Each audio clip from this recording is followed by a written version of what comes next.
All right, guys, welcome back to yet another episode of the Reminder Remedy. If you are tuning in on the podcast, we are so excited to have you. If you are a newbie over on our new YouTube channel, we love you so much for continuing to give us those new views. But remember to hit that red button and get subscribed. So today we are in for a treat. We are going to be hearing from entrepreneur, author, just all around superwoman, Tina Wells. Welcome to the show. Thank you for having me. I'm excited to be here. Yes. So I am just so excited to have a conversation with you today because I feel like you are a perfect example of just a multifaceted woman. One of the things that a lot of times I see is people try to label us, put us in one particular category. And as I've been kind of following you and looking at some of your work, something that really stood out to me was this idea of not feeling like you have to be stuck in one lane. So you don't just have to run a business. I know you're a writer, but you also coach women to really think about their creative side.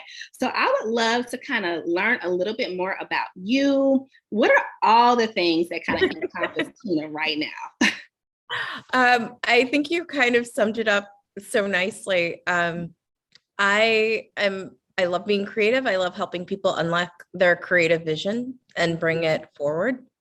And I focus on how I can create tools and systems and processes to do that while myself being really creative. I spend my days creating brands and creating books. And so I feel like I kind of live it, and I've created a process that helps me, and hopefully that process can help other people as well. Mm-hmm. Yeah. And I'm excited to kind of get into just like how that kind of comes about, right? The process of it all. But, I feel like the term creator or content creator has become more common these days. And it's almost like, again, we're labeling ourselves like, are you a content creator? Are you not? Are you a business owner? Are you not? So when you think about a creative, how do you define that? So one of the things I often talk about is I believe everybody has within them the ability to be creative. It just needs to be unlocked. And obviously, I think we bring that to life in different ways. I have a brother who is a composer and songwriter and engineer. Obviously, I don't have his technical knowledge when it comes to how to do that. But yet we've both figured out how to unlock our own creativity, right? And I'm a little bit more analytical. I like to write. And that's how I bring mine forth. And so I think what's creative, who's to judge what that is, but I think we all have the ability to bring it out. We just have to have a process that helps us do that. Mm-hmm. Yeah. And I think that, when we think about just day to day, right, people a lot of times are not getting the opportunity to tap into their creative side. Or they may even be in a role that allows them to be creative, but maybe it's still just scratching the surface of like who they are.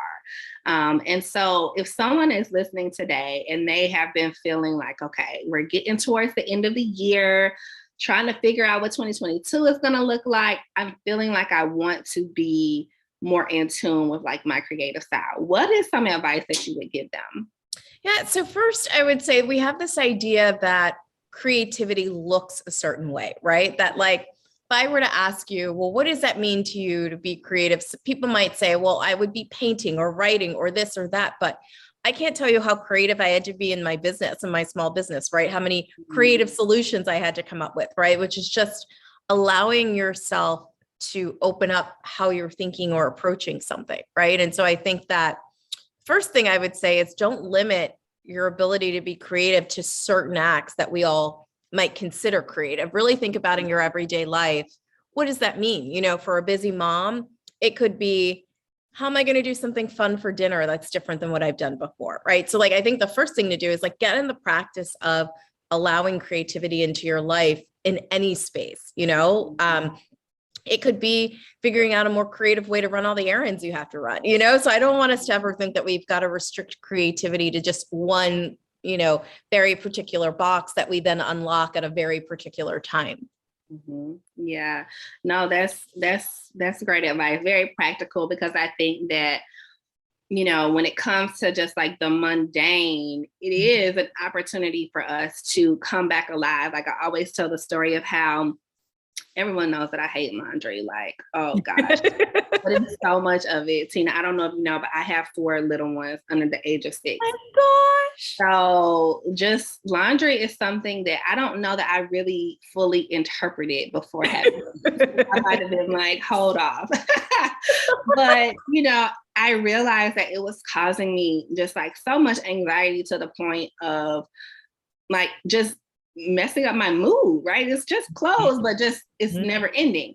So I read an article a couple of years ago from Joanna Gaines in her Magnolia magazine, and she was talking about how there are certain kind of routine tasks that she has to do. I think it was like cleaning the dishes, which I also don't like to do. But she was making it into almost like this ritual where something that feels just like so not fun, you can make it a space where you kind of come alive. So whether that's pouring yourself a glass of wine or turning on music or listening to an audiobook. So I'm curious, in your own life, do you find that there are certain things that, like when you get into like your zone, you can really just turn something that's like super boring into like, okay, let me just get through this?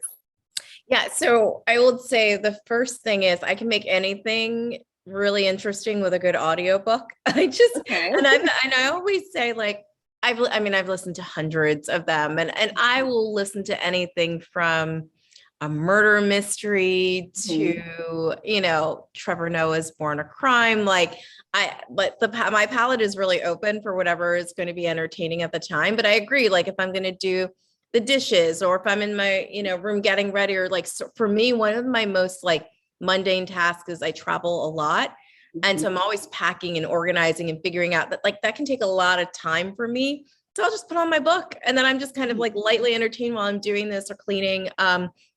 And so I do think that you have to find the ways to bring joy and creativity into some of these things that are a little more boring. You know, it's funny, my new like laundry room is right off of my den. And so I'm like, oh, this is great. So I can kind of be in the main area and like folding and talking or doing things or catching up with a girlfriend and folding. And so I think we've got to figure out, you know, what are we not liking about things? And then what's the opportunity there to inject a little bit of joy?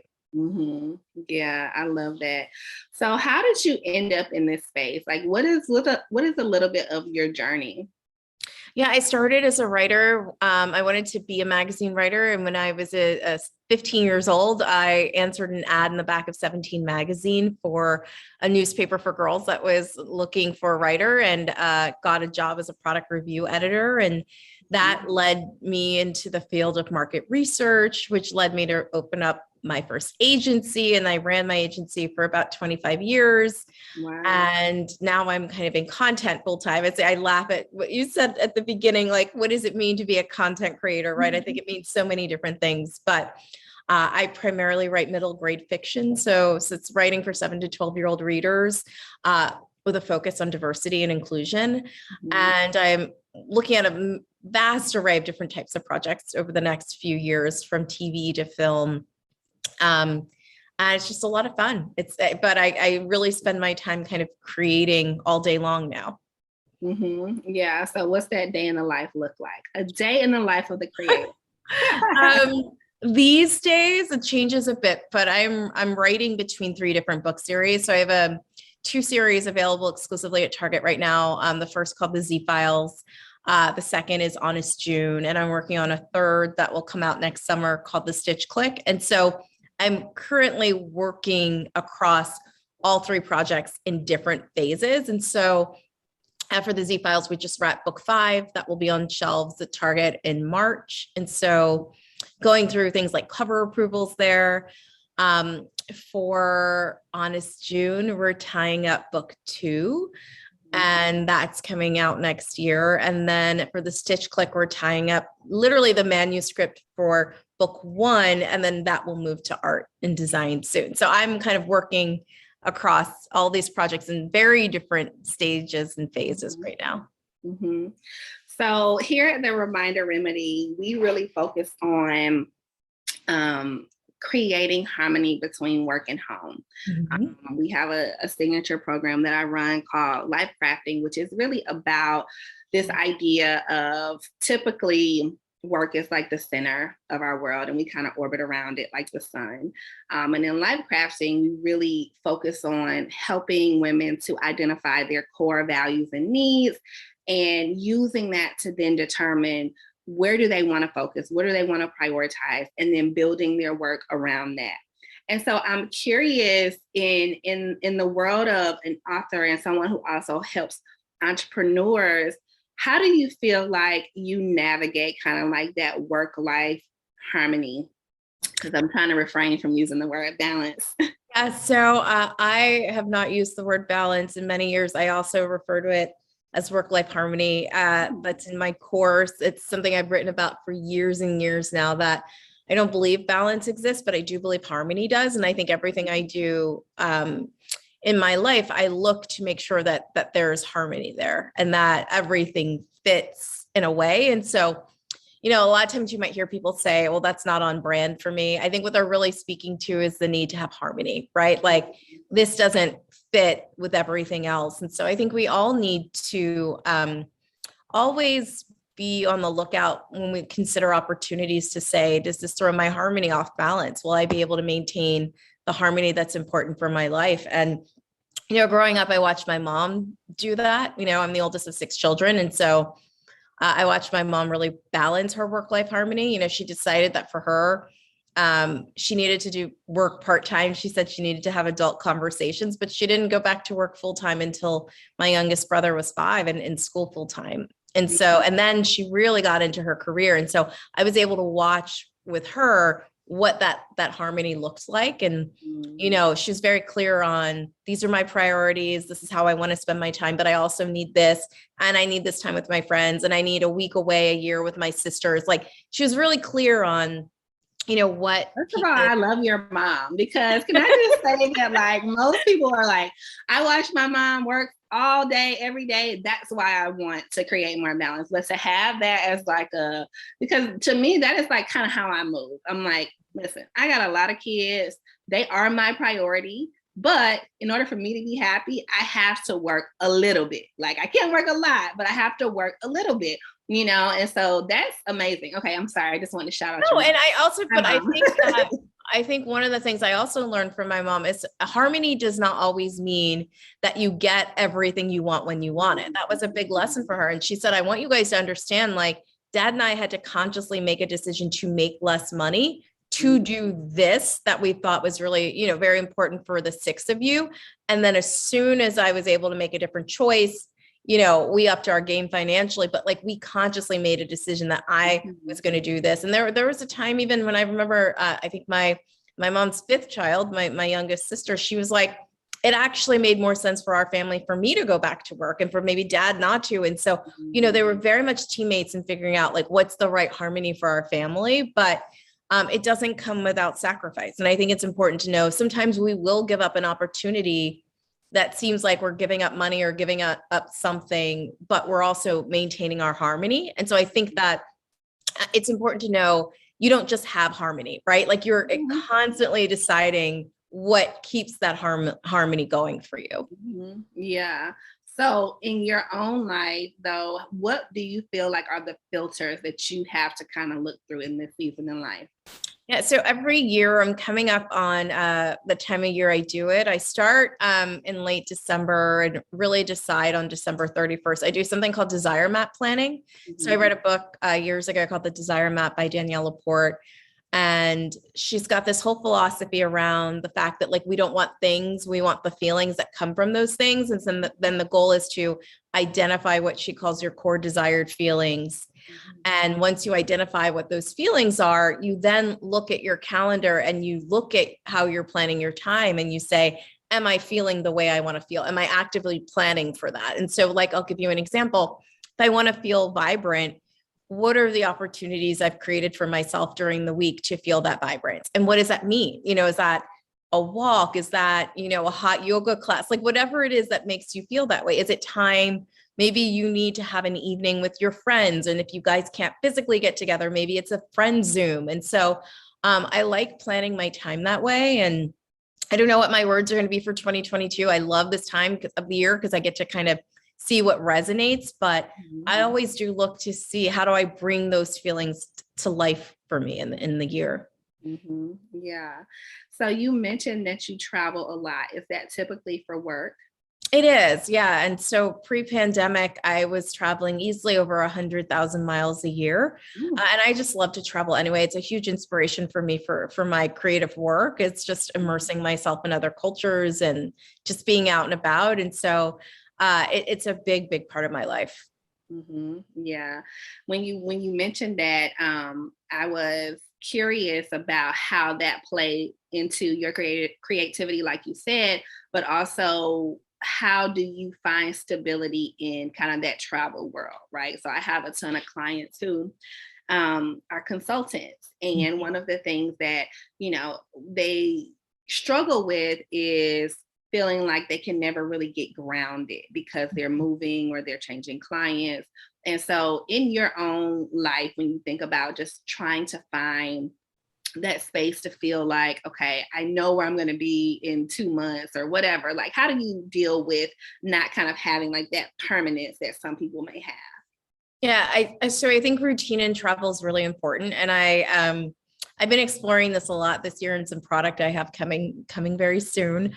But I really think about what are the things that I need to have with me that will make my travel experience make me feel like home. So there's a lot of moments for me of figuring out how to infuse elements of home into my traveling.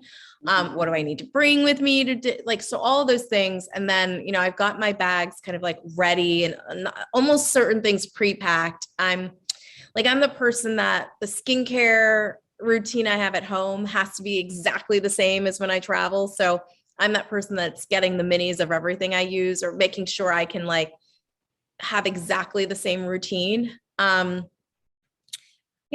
think you have to put a lot of thought into it. I do actually put a lot of thought into how do I create an experience that feels like how I feel at home. Mm-hmm. And small things we have to do, but it's doable. Yeah, and they definitely make the difference. And again, like we said, the feeling, the resentment not coming about because you're like, okay, it'll be little things like, oh, I just can't have my same candle. We'll pack the candle, pack the mug, or bring the throw. I love that idea. One of my colleagues, she travels a lot as well, for her company, and she shared how when she gets to a room, she has this whole routine that she does either in her Airbnb or her hotel, which I thought just was a really good habit of kind of opening up the space for you. So I know that not only do you write books, but you also work with entrepreneurs. And so, first of all, how do you even do that? How do you write and help other people run their business? I always say when I was running an agencies, I had a lot of clients. And so I feel like even though it seems like I'm doing so much, I'm doing far less than I had to do in those days. And so I would spend my summers teaching at Wharton, and I was the academic director for practicum for a program called Leadership in the Business World. And I taught 160 students over the course of 4 weeks how to start businesses from scratch. And so I actually really like coaching people in business. I like coaching them to the next level and think that that's a highly impactful thing that I get to do. I feel so privileged to get to help people bring their vision to reality. And again, a lot of the stuff I do, there has to be a process to it. And I think when I read a lot of books around doing less and things like that. And what the heart of all these books, it's really is you need a process. And if you have a process, if it's a good process, it will give you your time back. And then you're not wasting time, then you can do more. And I like to teach my clients that process. I like to help them figure out what business they should be in through a process. And for me, being in a process kind of overall, I think it helps me take on more of what I like to do. Okay. So Like we're going to have a roadmap if we're working together. We're not just going to get on and say, tell me what's going on. Like it's going to be a very, very specific process. So everybody knows what we're hoping to get out of it, because our time is really precious. Everyone that you need answers and you need, problem solved faster so that you can get on with running the thing and doing the thing you want to do. And so, think for the kind of goal is like, what's the system and process that makes sense to make all of that happen? So what would you say is your process? Oh gosh. I did create a course called the Elevation Approach, which is the process, and like 4 phases: preparation, inspiration, recreation, and transformation. And I go through those cycles often. And I think for many different things, I'm in different parts of the process. I have a series when we get to the end that you might say, okay, now it's transformed from an idea and it's out in the world to one where it's in an infancy stage and we're still in preparation phase, right? Or another part of my life where it's like, it's time for recreation, right? Like I'm working on my holiday trip. Literally, I have a conference call with my girlfriends tonight to figure out, finalize our plans. And so you're not always in the same stage in everything, but I realize with the system, like making sure I move through. And if I'm feeling stuck, it's like, oh, am I moving to the right phase, or am I stuck here for a reason? And then what is happening in this phase, or what's showing up that I need to deal with? So within your processes, either for yourself or for your clients, do you build in metrics? Like, do you have milestones where you kind of track what's happening? Absolutely. And remember, I started my career as a researcher. So data analytics, all of that is really important. We call it KPIs, key performance indicators, are really, really important for me. Yeah. I think that KPIs in my personal life is something that I've resisted for a long time. Like, I think that when it's like, oh, working on a client or project marketing, like, it's like, okay, we got to have the numbers, we got to have the research and the data. But like, in my own life, I find that I like push back, right? So I'm like, I don't want to track how much water I drank today. Like, it just bothers me. But like, do you feel like you have your own personal KPIs? And if so, what are they? I do, but I agree with you. I don't want to see them. I don't always have to be responsible for that.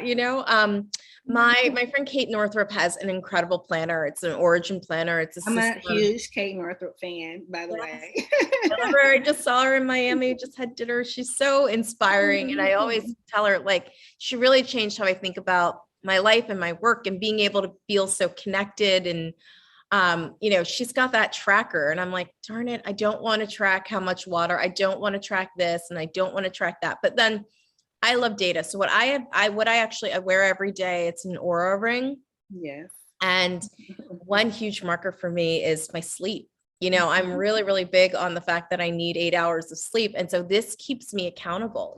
For a while, I was wearing a blood sugar monitor just to monitor what was going on, just to see. And I think that data, that accountability, I was a while dealing with some health issues, and I was like every single day weighing myself, right? It's just these small things when you're like, this is serious accountability. It's not like, I think my clothes fit fine, I think everything is fine. It's like you're looking and you're like, okay, I know every day I'm going to know if I slept well, right? So there are times when you're like, I'm sleeping fine, I think I'm getting enough sleep. But when you looking, you're like, your sleep quality was at a 91% versus your sleep quality last week was at a 65, right? That's a different level of accountability. And so I love data. I love metrics. I think there are a lot of tools that can keep us honest if that's what we want. But you got to be in a place where you're like, all right, I'm ready to get this. I feel like it's one of those things that, like, as you get older, like, you really just can't escape anymore, because you're like, I actually have to know what's going on with my body. It's funny that you mentioned the Aura ring, because it was actually on the Reminder Remedy gift list or gift guide last year. I don't have one, which now I'm like, I should get it. But I have a lot of friends who like swear by them.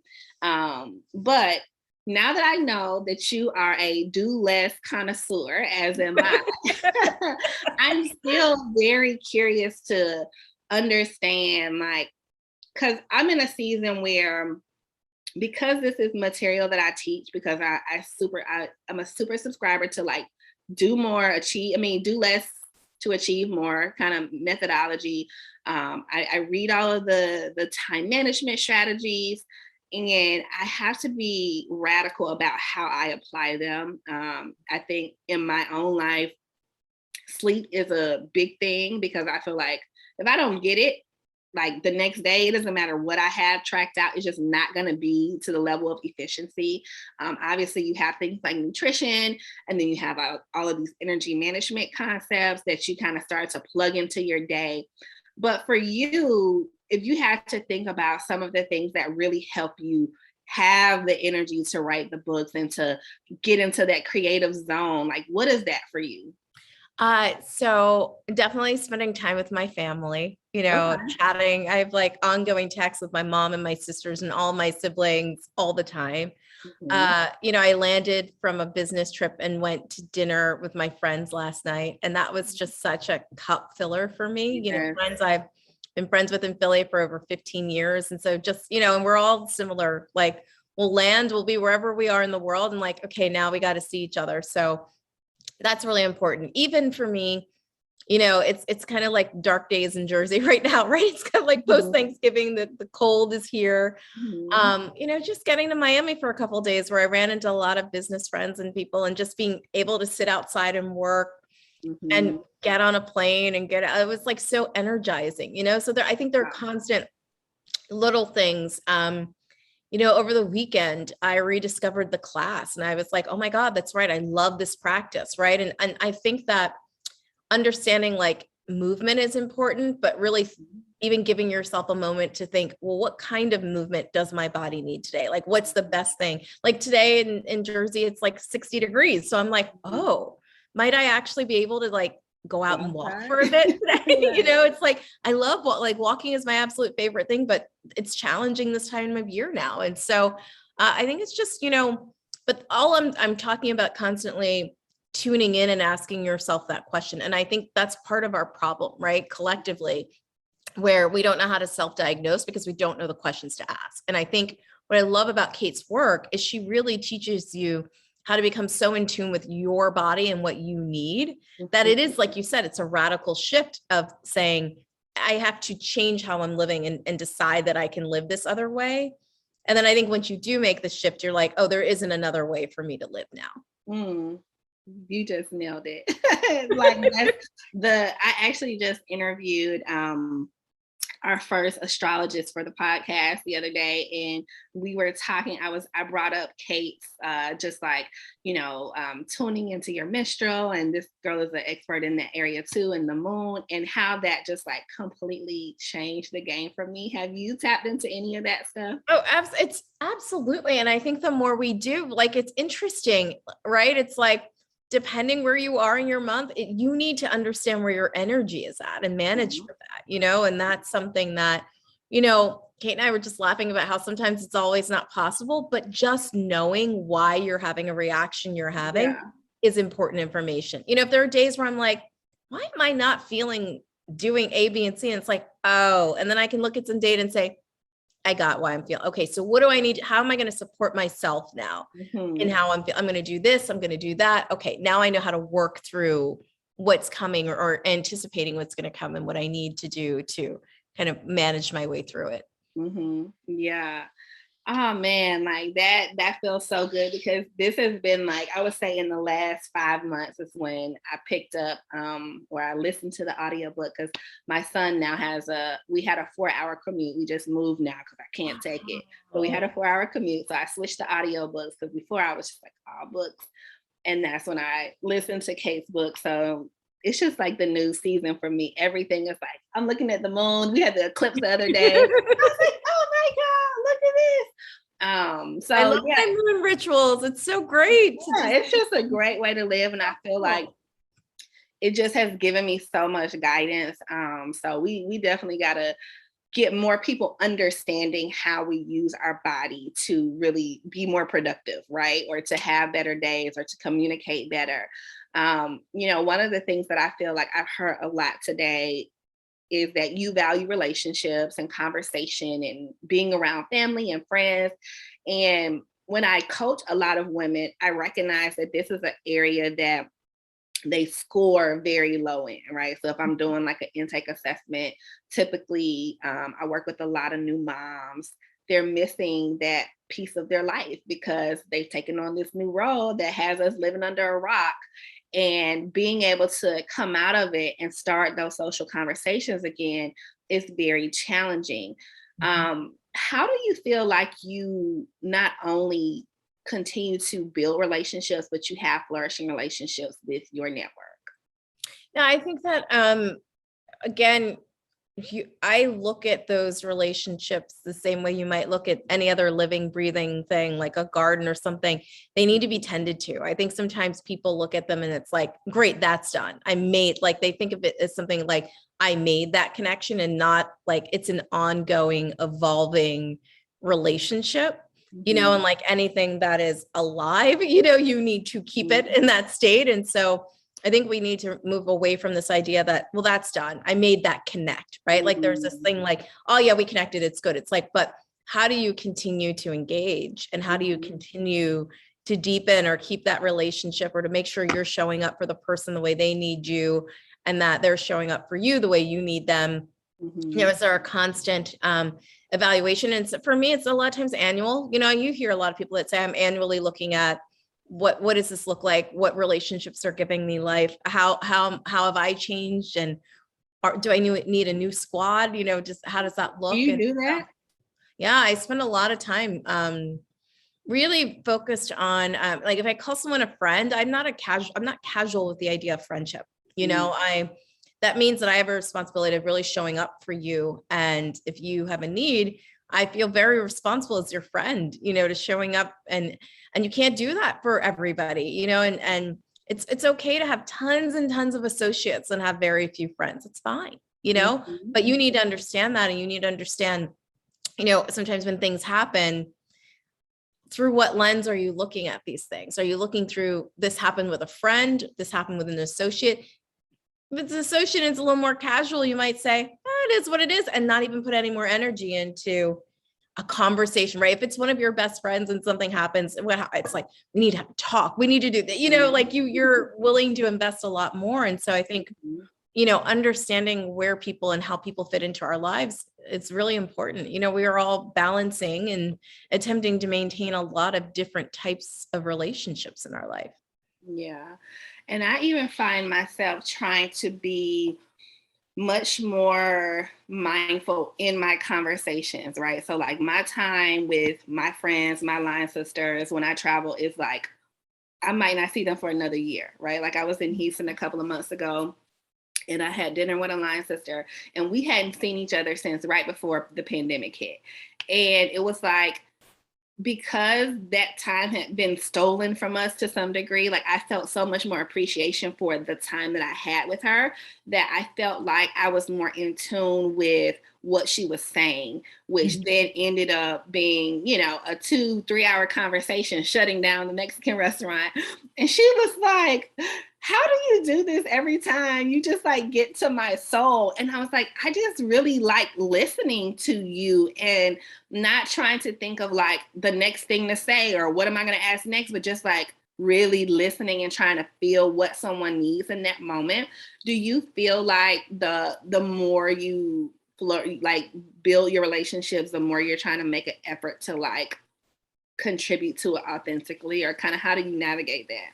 Yeah, I mean, I'm definitely the type of person that just makes friends, and then, you know, I have no clue half the time what people even do, right? It's just so funny, you know, it's like, just want to get to know you, get to know your story, like we click. And it's funny, I made a friend once, because we both loved Goop. It was just the funniest thing. Oh my God. We were like another gooper. Let's just say I'm such a gooper, but we were at a camp, like a adult sleepaway camp in the mountains, and didn't know what anybody did, and come back and we just started adding each other on LinkedIn. And I'm like, oh my gosh, friends at Goldman Sachs doing these great, like we were just like having fun at this adult prom, and it was like really funny, you know? And so that to me is so authentic, where you just get to know people based on common interests, things you like to do, and then go from there. But yeah, I don't like this idea of like networking with people on a specific agenda or any of that. It's just, it doesn't end well. There's no one ever who wants to be used as currency, who wants to be used for what we do. Like nobody wants that. You don't want that. I don't want that. So why would we? And I feel like for a while we kind of encourage that. Just go in there and get to know as many people as you can and get what you get. And there's no attention on giving. And what do I have to give? How can I serve? How can I serve in this relationship with you? We're not programmed that way, and I think that's a huge disservice to everyone, because when I was talking with one of my friends last night, and I was saying, what I love so much about being friends with you? I learn something every time we're together, because you do something every day that's so different than what I do.